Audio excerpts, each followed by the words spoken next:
Haleluya. Haleluya.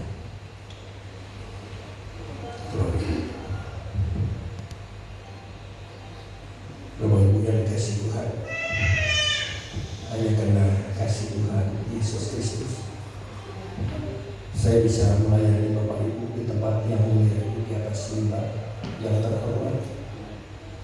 Itu hanya sekali lagi hanya karena kasih Tuhan. Dan kedua, kami juga mengucapkan banyak terima kasih kepada Bapak Ibu Gembala yang kita anggap sebagai kakak rohani kami, sebagai keluarga dekat kami, yang telah memberikan kesempatan kepada saya untuk melayani di atas mimbar pagi hari ini. Baik Bapak Ibu, untuk persingkat waktu, nama saya mungkin sudah kenal Eko Prasetyo. Saya sudah kedua kali, pertama di luar mungkin pada saat Ali jadinya cium ya. Bagaimana cium sehat? Puji Tuhan. Ini juga anak rohani saya. Bapak Ibu, mari kita membuka Alkitab kita. Kita belajar bersama-sama tentang firman Tuhan yang luar biasa, yang tokohnya juga pemuda seperti Gio ini. Kita buka Kisah Rasul 20, Kisah para Rasul 20 ayat 7 sampai 12. Kalau kita biasa berdiri, kita akan berdiri hormat firman Tuhan. Kita baca 6 ayat ini, ayat 7 sampai 12, ayat yang luar biasa. Saya yakini pasti memberkati Bapak Ibu, pasti memberkati gereja ini. Bila sudah ditemukan ayatnya, katakan amin. Kita baca dengan yang ketiga, 3, 2, 1. Pada hari pertama pada minggu itu, ketika kami berkumpul untuk memecah-pecahkan roti, Paulus berbicara dengan saudara-saudara di situ, karena ia bermaksud untuk berangkat pada keesokan harinya. Pembicaraan itu berlangsung sampai tengah malam. Di ruang atas di mana kami berkumpul dinyalakan banyak lampu. Seorang muda bernama Eutikus duduk di jendela. Karena Paulus amat lama berbicara, orang muda itu tidak dapat menahan kantuknya. Akhirnya dia tertidur lelap dan jatuh dari tingkat ketiga ke bawah. Ketika dia diangkat orang, ia sudah mati. Tetapi Paulus turun ke bawah. Ia merebahkan diri ke atas orang muda itu, mendekapnya dan berkata, "Jangan ribut, sebab ia masih hidup." Setelah kembali di ruang atas, Paulus memecah-mecahkan roti lalu makan. Habis makan, masih lama lagi ia berbicara sampai fajar menyingsing. Kemudian ia berangkat. Sementara itu mereka mengantarkan orang muda itu hidup ke rumahnya dan mereka semua merasa terhibur. Haleluya. Silakan kembali.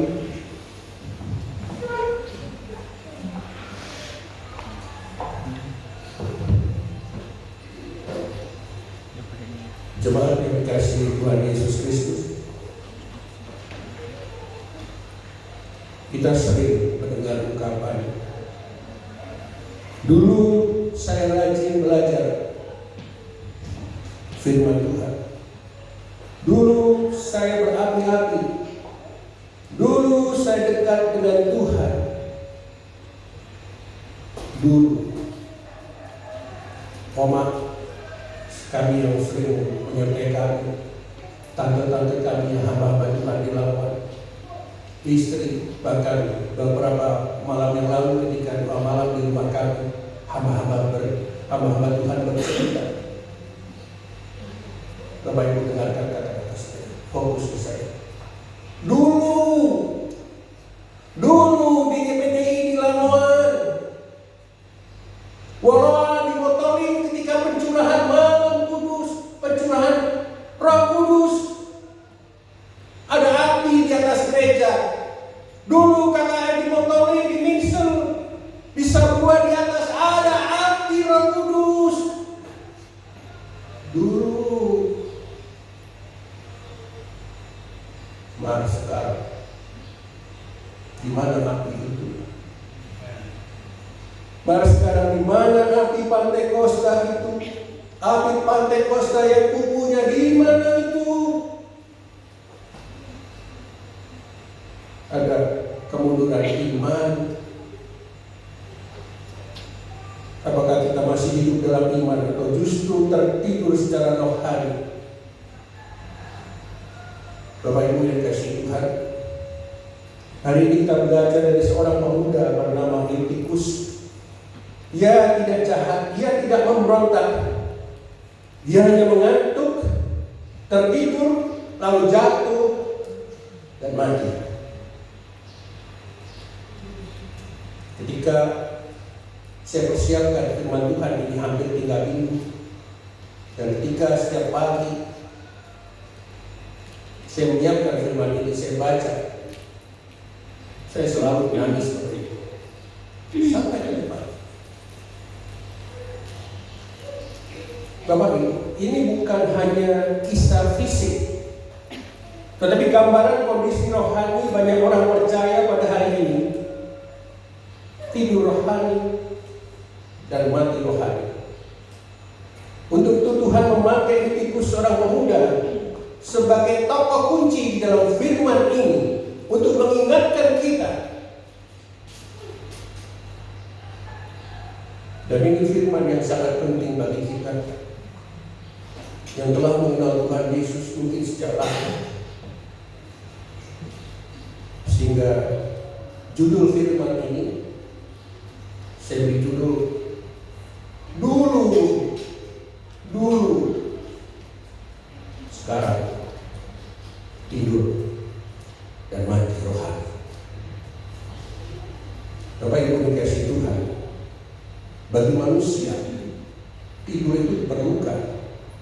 Tidur itu kebutuhan normal. Untuk apa? Untuk hemostasis, keseimbangan tubuh. Tubuh yang aktif bergerak, bekerja. Ada sel-sel yang mati. Oleh karena itu dibutuhkan hemostasis, ada restorasi, pengembalian sel-sel yang rusak untuk tumbuh kembali. Kecuali sel otak, Bapak Ibu. Sel otak, sel saraf tulang belakang ini tidak bisa tumbuh lagi. Semua sel bisa tumbuh untuk hidup kembali. Demikian juga hormon-hormon tubuh saling membuat keseimbangan. Nah, disitulah pentingnya tidur fisik. Tetapi pagi hari ini kita bicara tentang tidur rohani dan mati rohani, yang justru lebih penting dan lebih berbahaya dalam kehidupan umat-umat percaya. Dari Kisah Rasul 20 ayat 7 sampai 12 ini ada 5 hal yang penting yang mari kita pelajari pagi hari ini. Yang pertama adalah posisi yang benar tidak menjamin kondisi yang benar. Yaitu pada ayat 7, Kisah Rasul 20 ayat 7. Saya bacakan secara ringkas. Pada hari pertama dalam minggu itu, ketika kami berkumpul untuk mencatat roti, Paulus berbicara dengan saudara-saudara situ karena dia bermaksud untuk berangkat pada keesokan harinya. Pembicaraan itu berlangsung sampai tengah malam. Ini Paulus bersama rombongannya dari Filipi, dia mampir ke Troas karena di Makedonia banyak orang-orang yang membenci dia. Makanya dia beristirahat di Troas. Dia berikan pelayanan, berbicara. Ini dalam ejaan baru. Kalau kita bicara, kita pahami di dalam KJV, bukan berbicara tapi preach, berdoa. Bukan ngomong-ngomong seperti biasa Bapak Ibu, ya, kalau tidur dengan saudaranya sampai tengah malam, tidak. Paulus melakukan preach, worship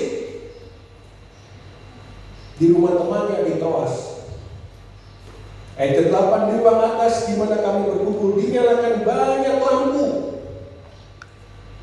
Ayat 7 dan ayat 8 ini Bapak Ibu, Eutikus pemudanya berada di tempat yang benar. Ia hadir di persekutuan seperti ini. Ia hadir di perjamuan yang akan kami lakukan nanti. Ia mendengar pengajaran para rasul.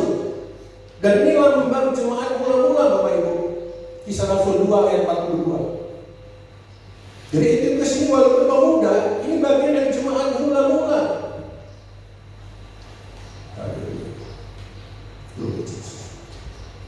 Dan di tempat itu dinyalakan banyak lampu. Tujuannya apa Bapak Ibu? Supaya terang, supaya kita bisa fokus. Contoh sehari-hari Bapak Ibu, kalau Bapak Ibu berbelanja ke Indomaret atau Alfamart, itu lampunya terang Bapak Ibu. Itu tujuan bisnisnya, supaya kita masuk, kita bisa fokus apa yang kita beli.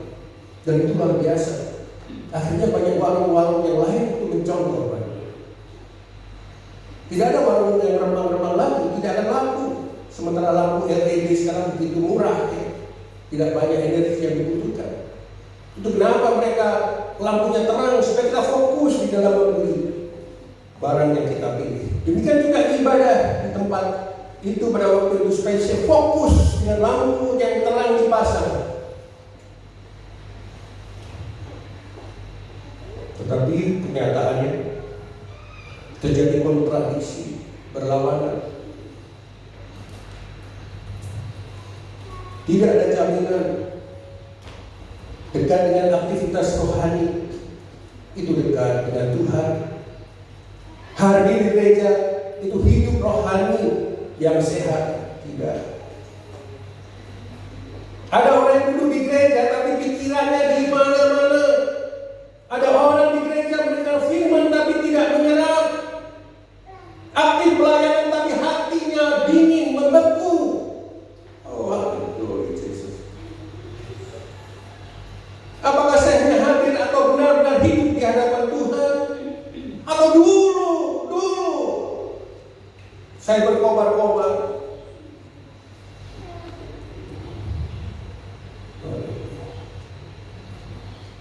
Dan yang kedua Bapak Ibu, hidup rohani datangnya perlahan-lahan, tidak disadari, dan itu adalah sebuah proses. Ayat 9, seorang muda bernama Eutikus duduk di jendela karena Paulus amat lama berbicara. Orang muda itu tidak dapat menahan kantuknya. Eutikus duduk di jendela. Jendela artinya apa Bapak Ibu? Setengah di dalam Tuhan, setengah di luar dunia. Inilah posisi yang paling berbahaya. Inilah yang disebut sebagai posisi kompromi. Kalau Bapak Ibu duduk di jendela, ada angin sepoi-sepoi dari luar, itu menghembus ke dalam, maka akan menghina bubukan kita untuk tidur mengantuk. Kompromi adalah sesuatu yang berbahaya bagi umat-umat yang percaya. Wahyu 3 ayat 1, engkau dikatakan hidup, tetapi engkau mati. Tidur rohani terjadi karena apa Bapak Ibu? Karena orang-orang Kristen yang kompromi. Hari Minggu di gereja, hari lain hidup seperti di dunia, tidak sepenuhnya meninggalkan dosa, tidak sepenuhnya mengejar Tuhan. Masalahnya bukan posisi fisik, tetapi kondisi hati Bapak Ibu. Ayat 9a ini, atau ayat 9 bagian depan, ia tidak dapat menahan kantuknya. Tidur rohani tidak terjadi tiba-tiba. Ada proses yang tidak disadari. Mulai lelah secara rohani, mulai kompromi hal-hal kecil. Yang ketiga, mulai kehilangan fokus. Dan terakhir, mulai tidur. Dan ciri-ciri tidur rohani yang secara tidak sadar itu adalah tidak lagi haus firman. Doa menjadi rutinitas kosong. Tidak peka terhadap dosa. Dan kehilangan sukacita keselamatan. Bapak Ibu, tidak ada kesaksian. Tidur kadang-kadang tidak kita rasakan, atau yang disebut di bahasa kedokterannya adalah micro sleep. Ada 2 dokter. Gimana itu? Dokter bius 1. Karena kantuknya baru jam setengah 12 menuju ke rumah sakit Karno. Tahu-tahu dia belok kiri, nabrak pohon di dekat sekolah Teresia SD. Pohon. Untung dia tidak apa-apa. Dan kedua, dokter asisten bedah saya, wanita, menuju ke rumah sakit Alami. Tahu-tahu sekitar jam 6 pagi, tahu-tahu mobilnya terbalik di pinggir jalan. Dia keluar dengan bengong aja. Terus penduduk di sekitarnya, orang lain menolong. Ibu, kenapa? Saya tidak tahu. Nah, itu disebut microsleep, kita tidak sadar. Tidur sejenak, dan itu berbahaya. Oleh karena itu, Bapak Ibu, kalau secara fisik Bapak Ibu sudah lelah, istirahat yang cukup. Dan kita harus waspadai penyebab kantuk rohani. Ada 3, yaitu kesibukan dunia, media sosial berlebihan, dan prioritas yang salah. Itu yang sering mereka alami, yang tidur rohani. Oleh karena itu kita harus waspadai. Yang ketiga, Bapak Ibu, tidur rohani berakhir pada kejatuhan atau kematian. Ayat 9b kita teruskan, ia jatuh dari tingkat ketiga ke bawah, diangkat dalam keadaan mati. Dan ini serius Bapak Ibu. Tidur rohani itu akhirnya berpokok pada 4 kehilangan. Karena duduk di jendela, kehilangan fokus, mengantuk, kehilangan kesadaran, tertidur, kehilangan kendali, jatuh, kehilangan nyawa. Makna rohaninya Bapak Ibu, setengah hati kepada Tuhan itu berbahaya. Kompromi kecil bisa berujung kejatuhan besar, terjadi perlahan-lahan dan tanpa disadari prosesnya. Jangan bangga terus aktif di gereja pelayanan, tapi kita harus waspadai ini tidur rohani. Awalnya jarang berdoa, lalu jarang ibadah, lalu jauh dari Tuhan. Awalnya toleransi dosa kecil, akhirnya hidup dalam dosa. Ini adalah pesan yang keras. Tidur rohani bukan kondisi yang normal saja, itu berbahaya. Tidur rohani berakibat dengan mati rohani. Kalau mati fisik adalah terlepasnya hubungan tubuh dan jiwa, tetapi mati rohani, manusia tidak disertai dengan hadirat Tuhan lagi. Dan dia bisa jatuh dari tingkat ketiga. Artinya tidur rohani, mati rohani ini Bapak Ibu tidak hanya terjadi bagi jemaat-jemaat, tetapi juga terjadi pemimpin-pemimpin gereja, gembala, hamba-hamba Tuhan. Bisa terjadi Bapak Ibu.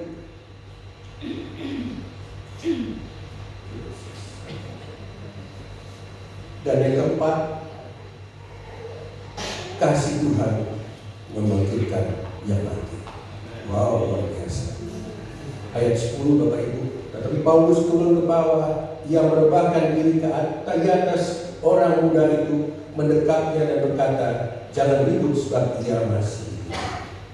Turun ke bawah adalah KJV bahasa Inggrisnya feel on him. Merebahkan, bukan dia menjatuhkan tubuhnya di atas tubuh orang yang mati ini Bapak Ibu. Tentu akan mati, sesak. Tetapi dalam Inggris mengatakan embracing him, memeluknya, mendekatnya. Dan inilah tipologi dari Tuhan Yesus Kristus. Seperti Filipi 2 ayat 6 sampai 8. Tuhan datang dari surga, mengosongkan dirinya, merendahkan dirinya, disalibkan untuk menyelamatkan kita dari dosa-dosa kita yang nanti kita akan peringati di pagi hari ini. Wow, luar biasa. Tuhan tidak membiarkan kita mati rohani begitu saja. Melalui tindakan Paulus inilah tipologi Kristus diwujudkan. kasih yang nyata. Ia turun dari tingkat tinggi tadi, inisiatif kasih.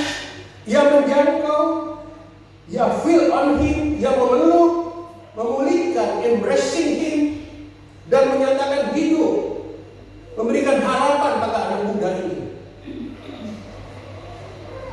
Dan tipologi Kristus ini, Bapak Ibu, kita bisa belajar juga di Lukas 10 ayat 30-36, kisah orang Samaria yang baik hati. Ketika ada orang pengusaha atau siapapun berjalan dari Yerusalem ke Yeriko, di tengah jalan dia dirampok sampai luka-luka, berdarah-darah, mau mati sudah sekarang. Ada imam, ada lem yang lewat di situ, tidak abaikan dia.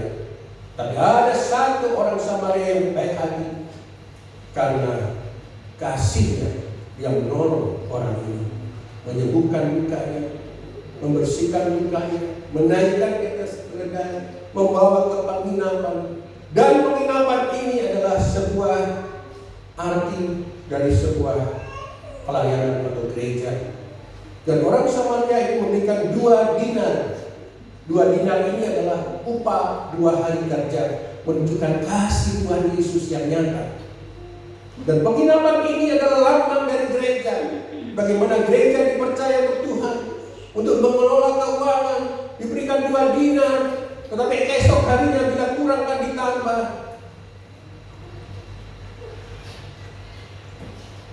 Gereja tidak memerlukan cara berpikir bagaimana mendapatkan uang itu.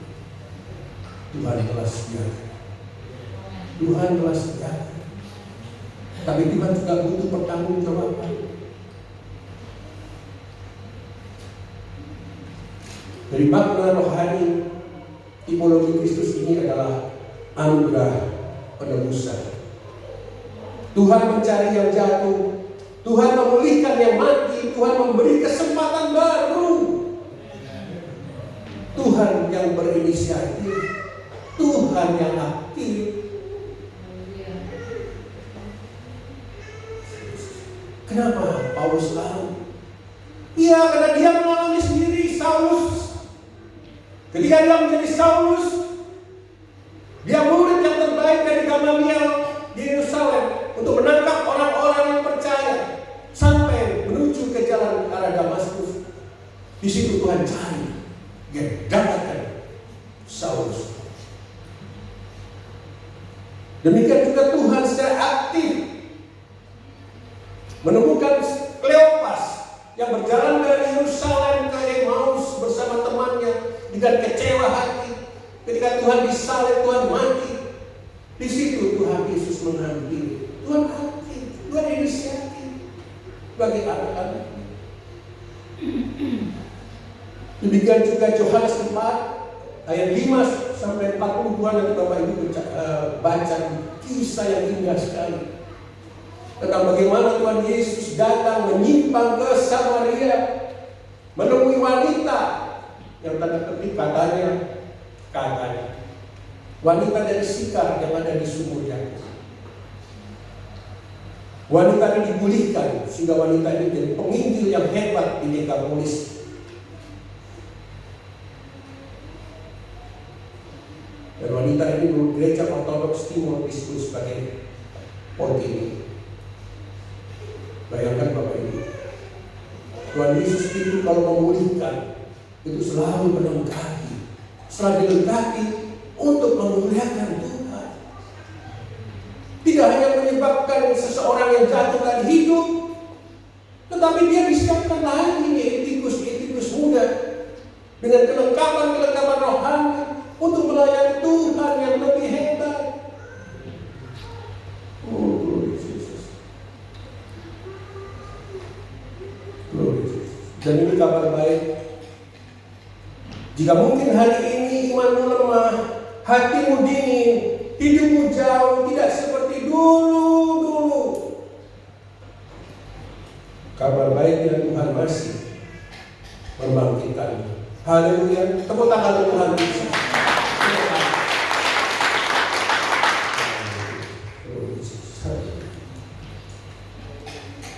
Yang kelima, Bapak Ibu, kebangkitan harus diikuti dengan perubahan. Ayat 11-12, setelah kembali di ruang atas, Paulus memecah-mecahkan roti lalu dimakan. Habis makan masih lama lagi ia berbicara, berkhotbah, berdoa sampai fajar mengisi, kemudian ia berangkat. Sementara itu mereka mengantarkan orang muda itu hidup ke rumahnya dan mereka semua merasa terhibur. Ayat 11-12 ini Bapak Ibu menjelaskan mereka kembali bersekutu, mereka kembali makan bersama-sama, perjamuan kudus, dan mereka dikuatkan. Kebangkitan bukan akhir, tapi kebangkitan adalah awal baru dari pertobatan. Di mana itu terjadi, Bapak Ibu? Di mana itu? Di tempat persekutuan, di tempat pelayanan, dan di tempat gereja, Bapak Ibu. Jadi gereja adalah tempat pemulihan, tempat penguatan, tempat pertumbuhan. Dengar Bapak Ibu, dengar. Gereja bukan tempat penghakiman. Gereja tempat pertumbuhan. Jangan jadi jemaat-jemaat biasa. Jangan jadi jemaat dengan iman unyil. Kenapa unyil, Bapak Ibu? Ketika saya masih menonton unyil, dari mahasiswa sampai lulus dokter, unyil bajunya terus baju SD. Tidak pernah ganti SMP, SMA. Itu iman unyil. Mari kita bangkit kembali ke firman, bangkit kembali bersekutu, bangkit untuk hidup baru, bertumbuh. Wow, luar biasa firman pagi hari ini. Ada 5 makna teologis yang tadi telah disampaikan, supaya bisa diingat Bapak Ibu. Saya ulang garis besarnya. Yang pertama adalah posisi benar tidak menjamin kondisi benar. Tidur rohani datang perlahan tanpa disadari. Hati-hati bagi jemaat yang setia, bagi jemaat yang melayani Tuhan, bagi hamba-hamba Tuhan. Hati-hati. Kadang-kadang kita teledor, tidak waspada. Poin 1 dan 2. Yang ketiga, tidur rohani berujung kejatuhan, kematian. Yang keempat, Tuhan sanggup membangkitkan tipologi Kristus di sini. Dan yang terakhir 5, kebangkitan harus diikuti dengan perubahan. Pertanyaannya, apakah saya masih tertidur secara rohani? Apakah saya hidup seperti dulu ketika api Pentakosta masih menyala-nyala? Apakah saya masih duduk di jendela? Apakah saya masih kompromi? Jemaat yang dikasihi Tuhan, pagi hari ini Tuhan memanggil kita. Yesus 5:14a. Itulah sebabnya dikatakan, bangunlah hai kamu yang tidur dan bangkitlah dari antara orang mati. Jangan tunggu jatuh, jangan tunggu hancur dan mati. Mari kita bangkit, bangun sekarang. Akhir dari khotbah ini, kita silakan sinar dan musik untuk maju ke depan. Bapak Ibu, agar kita tidak tidur rohani, kemudian menjadi mati rohani, kita harus waspada hidup rohani. Karena kita sembunyi dan ini berbahaya. Oleh karena itu, jangan tinggal di wilayah kompromi.